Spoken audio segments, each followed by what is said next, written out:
So when approaching the visual design for Cassandra, we definitely want to take what her internal state is and try and externalize some of that. This Cassandra, as she was here, the idea was essentially to make her look kind of like Queen of the Vampires in a way, a bit severe and dramatic. Cassandra's look was in a lot of ways influenced by where she's from.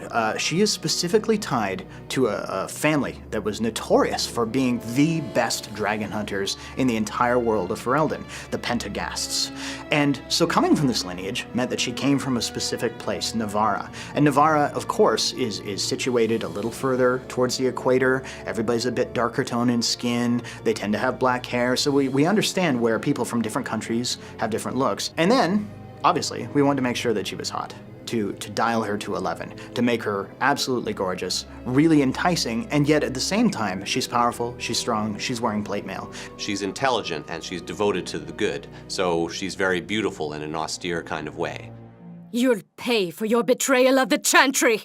Every head in the game is based from a single mesh, and we just apply what's called a morph to it, where we will take that same mesh and stretch it and pull it in different ways in order to make them look unique. So for Cassandra, she's got the narrow eyebrows, she's got much more of like a heart-shaped face with a strong jaw. She's also got the darker lips and the kind of walnut hazel eyes. They appear a bit warm and not so cold as bright blue eyes would appear, so that she appeared a bit more authoritative, had a bit more of a harder edge to her. Filthy murdering mage! I'm not the one you want! Because of just the technical requirements for how the armor works, and then also the hair, longer hair is a bit of a tricky thing to pull off.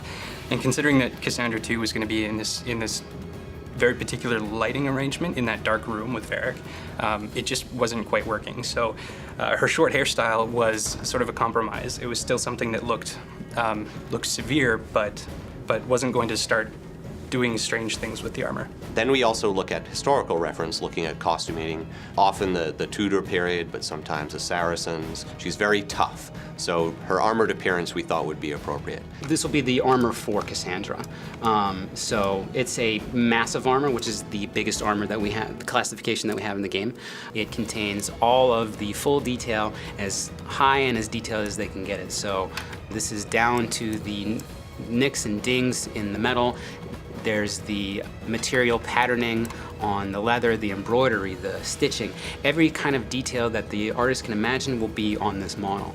This is where we do all of the colors and everything else like that to make the materials look like they actually do in real life, or whatever the artistic vision is. The coloration for the Seeker uniform, because essentially that's what she's wearing, we wanted it to be something that was instantly recognizable. The word iconic gets thrown around a lot and is sometimes overused, but really that's what we wanted. It's something that if you saw her coming at you from the shadows or even in the middle of a crowd in broad daylight, you would just know, oh no, this, she means business. The Seeker symbol, the emblem that is emblazoned on her and all of her pennants and banners everywhere, it's a modification of the Chantry symbol. She comes from the Chantry, but we put the eye symbol in the middle. It's a fairly literal emblem, but it's the Chantry seeking the truth.